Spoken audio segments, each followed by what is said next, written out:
करते थक गए। आप कल्पना कर सकते हैं कि एक साल में कोई सरकार जितने लोकार्पण और शिलान्यास का काम नहीं कर सकती, आज एक दिन में अंबिकेश्वर और सुमावली माननीय प्रधानमंत्री जी के कर कमलों द्वारा झंडी दिखाई जा रही है। और ये रेलगाड़ी, जी हाँ, माननीय प्रधानमंत्री जी के झंडी दिखाने के बाद और ये रेलगाड़ी अपने गंतव्य की ओर चली। बहुत बहुत बधाई। इस क्षेत्र खासकर ग्वालियर और मुरैना जिले के लोग इसमें दौड़ेंगे। हम माननीय प्रधानमंत्री जी से सादर अनुरोध करते हैं कि कृपया ग्वालियर से सुमावली के बीच चलने वाली रेलगाड़ी को हरी झंडी दिखाकर रवाना करें। 411 करोड़ की लागत वाली ये रेलगाड़ी 38 किलोमीटर की दूरी तय करेगी। ग्वालियर जंक्शन से बिरला नगर, रायरू, बामोर गांव, अंबिकेश्वर और सुमावली माननीय प्रधानमंत्री जी के कर कमलों द्वारा झंडी दिखाई जा रही है। और ये रेलगाड़ी, जी हाँ, माननीय प्रधानमंत्री जी के झंडी दिखाने के बाद और ये रेलगाड़ी अपने गंतव्य की ओर चली। बहुत बहुत बधाई। इस क्षेत्र खासकर ग्वालियर और मुरैना जिले के लोग इसमें बहुत कम पैसे में यात्रा कर सकेंगे। ये गाड़ी 3 समय चलेगी, सुबह, दोपहर और शाम। इसमें कामगार, विद्यार्थी तथा ठेला रेड़ी लगाने वालों को बहुत आसानी हो जाएगी। इसमें बैठने की व्यवस्था है और ज़रूरत की सुविधाएं हैं। प्लेटफॉर्म बहुत अच्छे हैं, छाया की व्यवस्था है और 3 बड़े पुल, 21 छोटे पुल, 5 सबवे तथा 1 रोड ओवर ब्रिज है। बहुत बहुत बधाई आप सभी को। बहुत बहुत धन्यवाद माननीय प्रधानमंत्री जी। उन्नति के द्वार पर अब बंधनवार सज गए हैं। भारतवासियों, आज विश्व मानचित्र में भारत की साख और धाक से दुनिया अचंभित है। हमारे पूर्वजों के सपने को सच कर दिखाया है माननीय प्रधानमंत्री श्री नरेंद्र मोदी जी ने। माननीय प्रधानमंत्री जी का ओजमय सानिध्य मध्य प्रदेश को विकास का भव्य प्रदेश बना रहा है। माननीय प्रधानमंत्री जी से हम विनम्र विनती करते हैं कि हम सबको संबोधित करें, हमारा मार्गदर्शन करें, हम सबको राह दिखाएं। जोरदार तालियां हाथ ऊपर करके माननीय प्रधानमंत्री जी के लिए।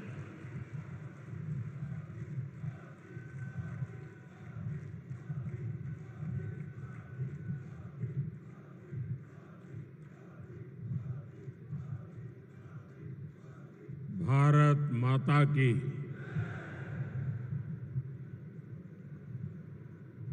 भारत माता की, भारत माता की। मुख्यमंत्री श्रीमान शिवराज सिंह चौहान, केंद्रीय मंत्रिमंडल के मेरे सहयोगीगण, श्रीमान नरेंद्र सिंह जी तोमर, वीरेंद्र कुमार जी, ज्योतिरादित्य सिंधिया जी, अन्य सभी महानुभाव और यहां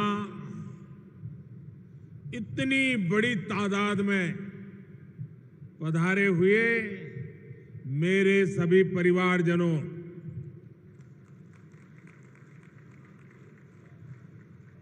ग्वालियर की इस ऐतिहासिक धरती को मेरा शत शत नमन। ये धरती साहस, स्वाभिमान, सैन्य गौरव, संगीत, स्वाद और सरसों का प्रतीक है। ग्वालियर ने देश के लिए एक से एक क्रांतिवीर दिए। ग्वालियर चंबल ने राष्ट्र रक्षा के लिए, हमारी सेना के लिए अपनी वीर संतानें दी हैं। ग्वालियर ने भाजपा की नीति और नेतृत्व को भी आकार दिया है। राजमाता विजयाराजे सिंधिया जी, कुशाभाऊ ठाकरे जी, अटल बिहारी वाजपेयी जी को ग्वालियर की मिट्टी ने गढ़ा है। ये धरती अपने आप में एक प्रेरणा है। इस मिट्टी से जो भी देशभक्त निकला, उसने खुद को राष्ट्र के लिए खपा दिया। उसने अपना जीवन राष्ट्र के नाम कर दिया। मेरे परिवारजनों, हम जैसे करोड़ों भारतीयों को देश की आजादी के लिए लड़ने का सौभाग्य नहीं मिला, लेकिन भारत को विकसित बनाने, भारत को समृद्ध बनाने का दायित्व हम सब पे कंधों पर है। आज भी इस मिशन को आगे बढ़ाने फिर एक बार मैं आपके बीच ग्वालियर आया हूं। अभी यहां लगभग 19,000 करोड़ रुपए के विकास कार्यों का शिलान्यास और लोकार्पण हुआ है। और मैं देख रहा था कि एक के बाद एक लोकार्पण की या शिलान्यास के कर्टेन खुल रहे थे। इतनी बार कर्टेन खुले कि आप तालियां बजाते थक गए। आप कल्पना कर सकते हैं कि एक साल में कोई सरकार जितने लोकार्पण और शिलान्यास का काम नहीं कर सकती, आज एक दिन में हमारी सरकार कर सकती है। और लोग ताली बजाते थक जाते हैं, इतने काम करने का सामर्थ्य रखते हैं। मेरे परिवारजनों, दशहरे, धनतेरस और दीपावली से पहले मध्य प्रदेश के करीब 2.25 लाख परिवार आज अपने नए घर में गृह प्रवेश कर रहे हैं। आज कनेक्टिविटी के भी कई प्रोजेक्ट का यहां शुभारंभ हुआ है। उज्जैन में विक्रम उद्योगपुरी और इंदौर में multi modal logistic park Madhya Pradesh के औद्योगिकरण का विस्तार करेंगे। यहां के युवाओं के लिए हजारों नए रोजगार उसके लिए निर्माण होने वाले हैं, नए अवसर बनने वाले हैं। आज आईआईटी इंदौर में भी बहुत काम नए शुरू हुए। आज ग्वालियर के साथ साथ विदिशा, बैतूल, कटनी, बुरहानपुर, नरसिंहपुर, दमोह और शाजापुर को नए स्वास्थ्य केंद्र भी मिले हैं। ये केंद्र Ayushman Bharat health infrastructure mission के तहत बने। इनमें गंभीर बीमारियों के इलाज की सुविधा है। मैं इन सभी के लिए आप सबको, मध्य प्रदेश के मेरे परिवारजनों को बहुत बहुत बधाई देता हूं। साथियों, ये जो इतने सारे काम हैं, ये डबल इंजन सरकार के साझा प्रयासों का परिणाम है।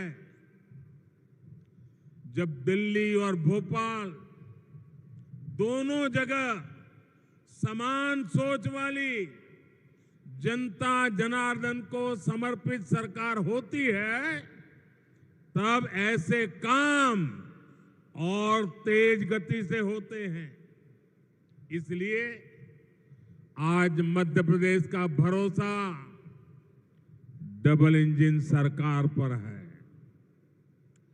डबल इंजन यानी एमपी का डबल विकास।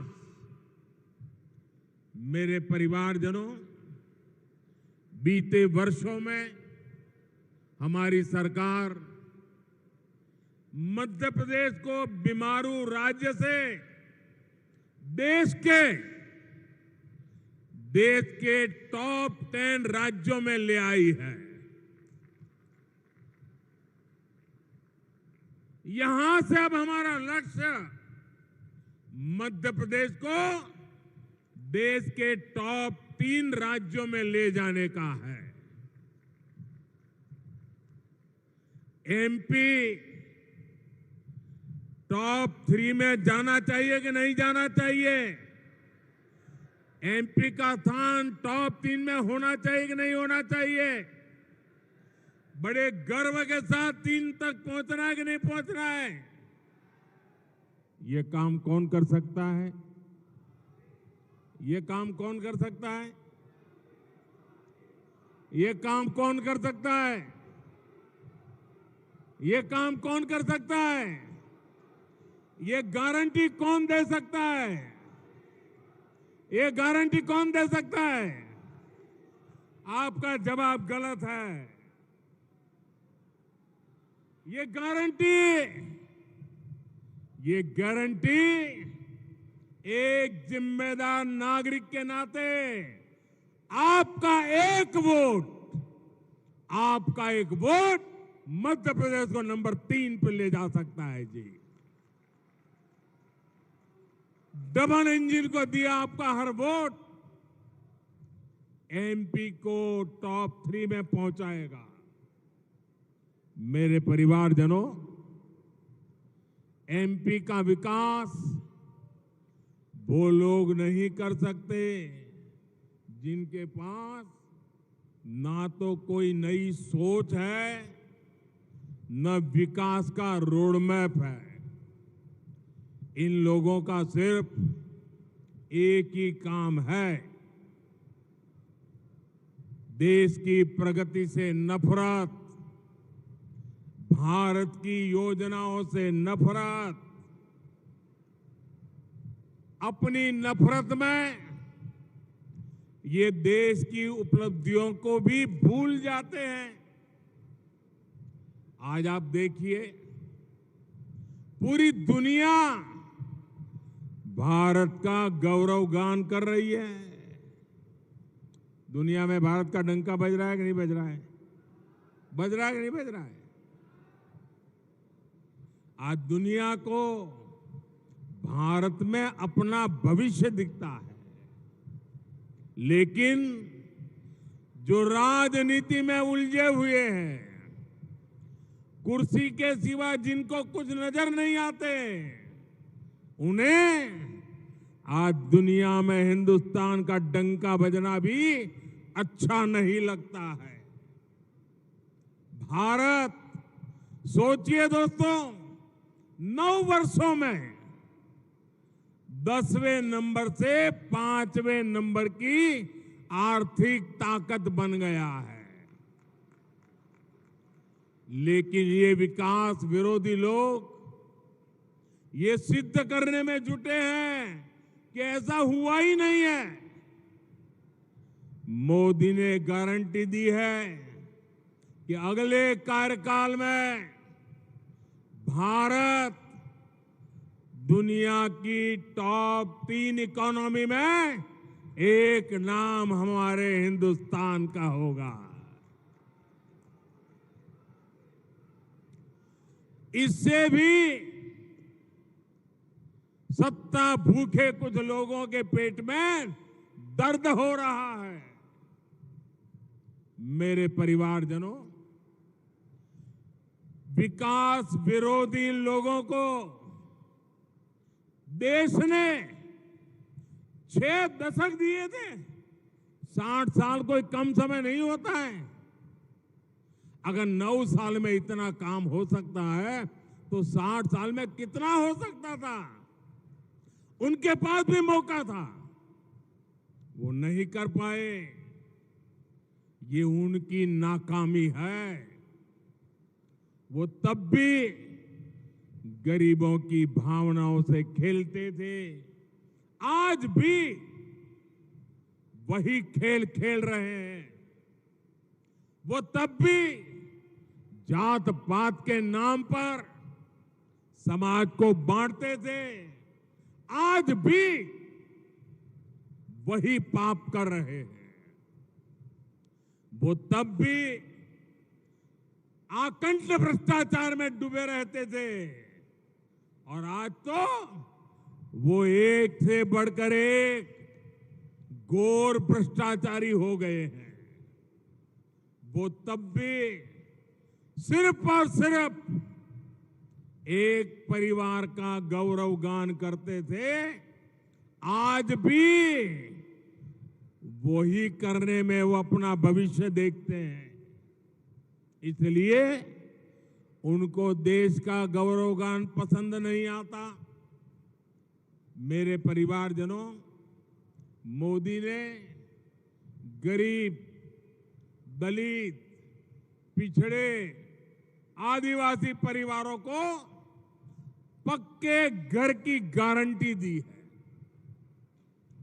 अभी तक इसके तहत देश में 4 करोड़ परिवारों को अपने पक्के घर मिल चुके हैं। यहां एमपी में भी अभी तक लाखों घर गरीब परिवारों को दिए जा चुके हैं और आज भी इतनी बड़ी मात्रा में घरों का लोकार्पण किया गया है। जब इन लोगों की सरकार दिल्ली में थी तब गरीबों के घर के नाम पर भी सिर्फ लूट होती थी। ये लोग जो घर बनवाते थे वो रहने लायक भी नहीं होते थे। देश भर में ऐसे लाखों लाभार्थी थे जिन्होंने कभी उन घरों में पैर तक नहीं रखा। लेकिन आज जो घर बन रहे हैं उनमें खुशी खुशी गृह प्रवेश हो रहा है। ऐसा इसलिए क्योंकि ये घर हर लाभार्थी बहन भाई खुद अपने हिसाब से बना रहा है, अपने सपनों के अनुरूप, अपनी जरूरतों के हिसाब से अपना घर बना रहा है। हमारी सरकार जैसे जैसे काम होता जाता है, टेक्नोलॉजी के माध्यम से मॉनिटर होता है और तुरंत उसके खाते में सीधे पैसे भेज देती है। कोई चोरी नहीं होती है, कोई कटकी कंपनी नहीं, कोई भ्रष्टाचार नहीं, और उसका घर बनना आगे बढ़ जाता है। पहले घर के नाम सिर्फ 4 दीवारें खड़ी होती थी। आज जो घर मिल रहे हैं इनमें टॉयलेट, बिजली, नल से जल, उज्ज्वला की गैस, सब कुछ एक साथ मिलता है। आज यहां ग्वालियर और श्योपुर जिले के लिए अहम जल परियोजनाओं का भी काम शुरू हुआ है। ये भी इन घरों में पानी की सप्लाई में मदद करेगी।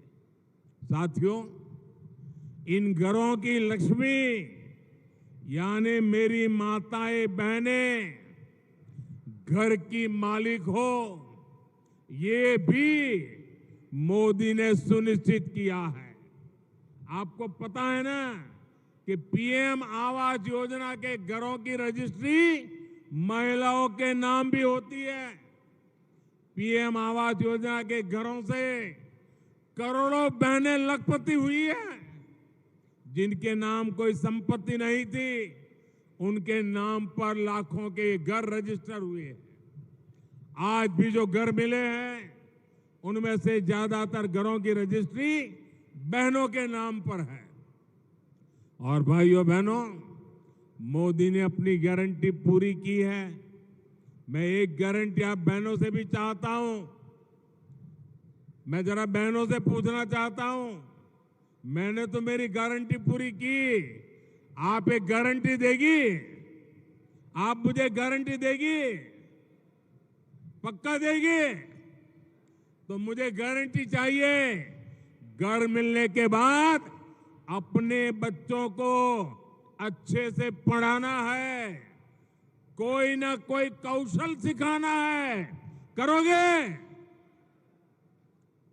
आपकी इस गारंटी मुझे काम करने की ताकत देती है। मेरे परिवारजनों, नारी सशक्तिकरण भारत के लिए वोट बैंक का नहीं, बल्कि राष्ट्र कल्याण का, राष्ट्र निर्माण का एक समर्पित मिशन है। हमने देखा है कि पहले अनेक सरकारें आई गई, हमारी बहनों को लोकसभा और संसद में 33% आरक्षण के झूठे वादे करके बार बार वोट मांगे गए, लेकिन संसद में साजिश करके कानून बनाने से रोका गया, बार बार रोका गया। लेकिन मोदी ने बहनों को गारंटी दी थी, और मोदी की गारंटी यानी हर गारंटी के पूरा होने की गारंटी। आज नारी शक्ति वंदन अधिनियम एक सच्चाई बन चुका है। मैं इस सभा में और आगे के लिए भी मैं चाहूंगा, अपनी ये विकास की गाथा में हमारी मातृशक्ति की भागीदारी और ज्यादा बढ़े और प्रगति का रास्ता खुले, उसी दिशा में हमने आगे जाना है।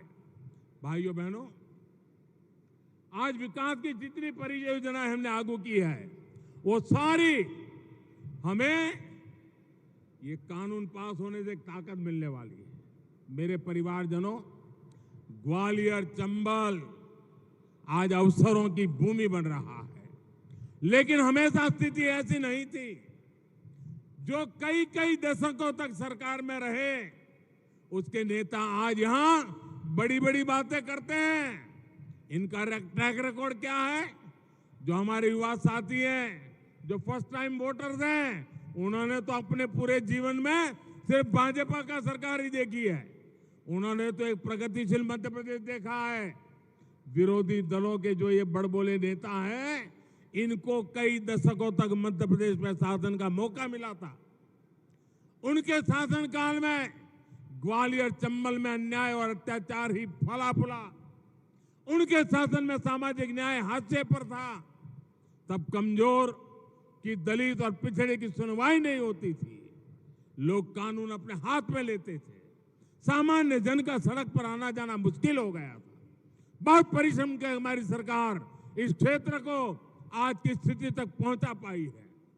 अब यहां से हमें पीछे नहीं देखना है। मध्य प्रदेश के लिए अगले 5 साल बहुत अहम है।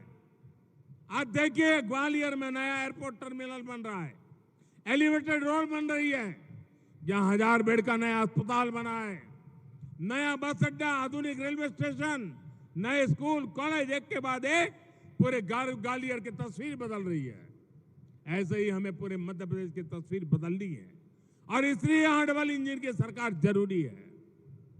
साथियों, आधुनिक इंफ्रास्ट्रक्चर से जीवन सुगम तो होता ही है, ये समृद्धि का भी रास्ता है। आज ही जाबवा, मंदसौर और रतलाम को जोड़ने वाले 8 लेन के एक्सप्रेसवे का भी लोकार्पण हुआ है। पिछली शताब्दी का मध्य प्रदेश 2 लेन की अच्छी सड़कों के लिए भी तरसता था। अब आज एमपी में 8 लेन के एक्सप्रेसवे बन रहे हैं। इंदौर, देवास और हरदा को जोड़ने वाली 4 लेन सड़क पर भी आज काम शुरू हुआ है। रेलवे के ग्वालियर से सुमावली सेक्शन को ब्रॉडगेज में बदलने का काम भी पूरा कर लिया गया है।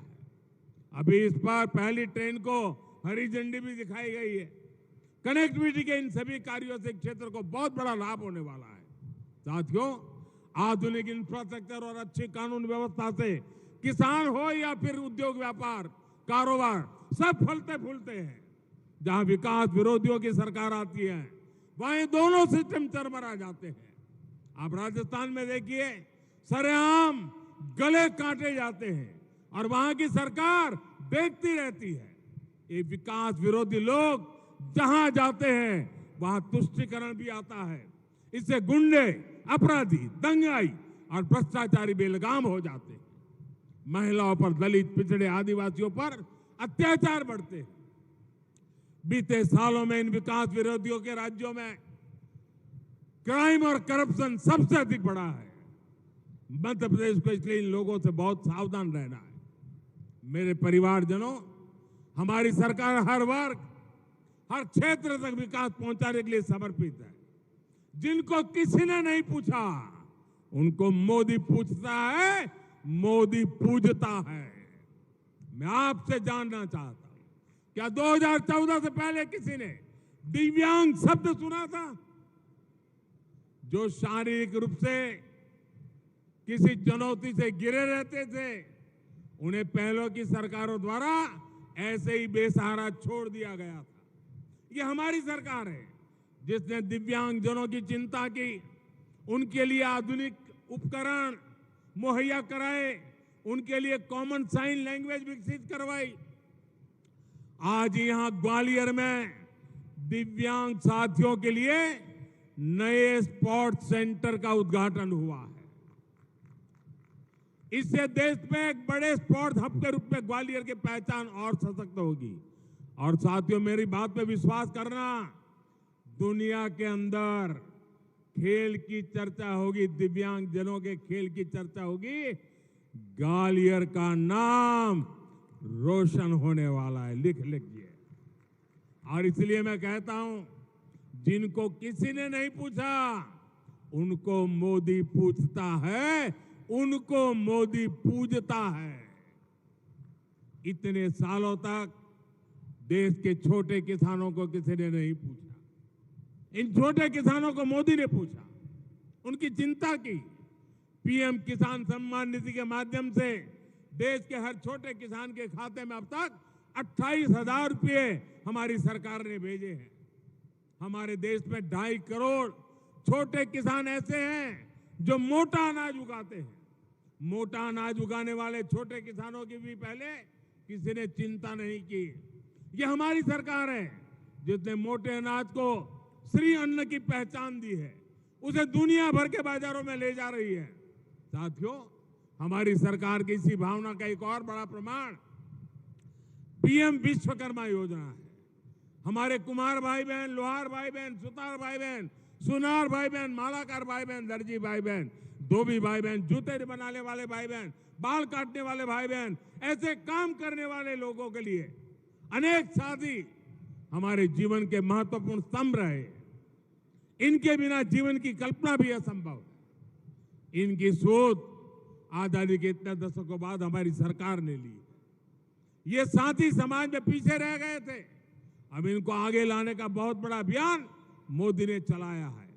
इन साथियों को ट्रेनिंग देने के लिए हजारों रुपये सरकार देगी। आधुनिक 15,000 भी इन साथियों को दिया जा रहा है। विश्वकर्मा साथियों को ऋण की गारंटी मोदी ने ली है, केंद्र सरकार ने ली है। मेरे परिवारजनों, देश के विकास विरोधी राजनीतिक दल मध्य प्रदेश को पीछे ले जाने की इच्छा रखते हैं, जबकि हमारी डबल इंजन की सरकार भविष्य की सोच रखती है। इसलिए विकास का भरोसा सिर्फ और सिर्फ डबल इंजन सरकार पर कर सकते हैं। मध्य प्रदेश को विकास के पैमाने पर देश में टॉप के राज्यों में लाने की गारंटी सिर्फ हमारी सरकार दे सकती है। मैं अभी शिवराज जी बता रहे थे कि स्वच्छता में मध्य प्रदेश देश में नंबर 1 है। आज गांधी जयंती है, गांधी जी स्वच्छता की बात करते थे। कल पूरे देश में स्वच्छता का कार्यक्रम हुआ। एक भी कांग्रेसी को आपने स्वच्छता करके देखा क्या? स्वच्छता करने के लिए अपील करते देखा क्या? क्या मध्य प्रदेश का स्वच्छता में नाम नंबर 1 हुआ है? ये भी कांग्रेस वालों को पसंद नहीं है। वो मध्य प्रदेश का क्या भला करेंगे भैया? ऐसे लोगों पर भरोसा कर सकते हैं क्या? और इसलिए मैं आप सबसे आग्रह करता हूं भाइयों बहनों, विकास की इस रफ्तार को आगे बढ़ाना है, बहुत तेजी से बढ़ाना है। और आज आप इतनी बड़ी तादाद में आशीर्वाद देने आए, मैं ग्वालियर चंबल के आप साथियों को इतनी बड़ी संख्या में यहां आशीर्वाद देने के लिए पधारने पर हृदय से आभार व्यक्त करता हूं। मेरे साथ बोलिए, भारत माता की, भारत माता की, भारत माता की। बहुत बहुत धन्यवाद। कोटि कोटि धन्यवाद माननीय प्रधानमंत्री जी। इस क्षेत्र और मध्य प्रदेश को प्रगति का अक्षय प्रकाश देने के लिए बहुत बहुत आभार माननीय प्रधानमंत्री जी। जोरदार तालियों से माननीय प्रधानमंत्री जी का ऊपर हाथ करके तालियां बजाएं, माननीय प्रधानमंत्री जी का स्वागत करें, आभार व्यक्त करें। बहुत बहुत धन्यवाद माननीय प्रधानमंत्री जी। बापू के सपनों का भारत साकार करने के लिए आपका हृदय से आभार।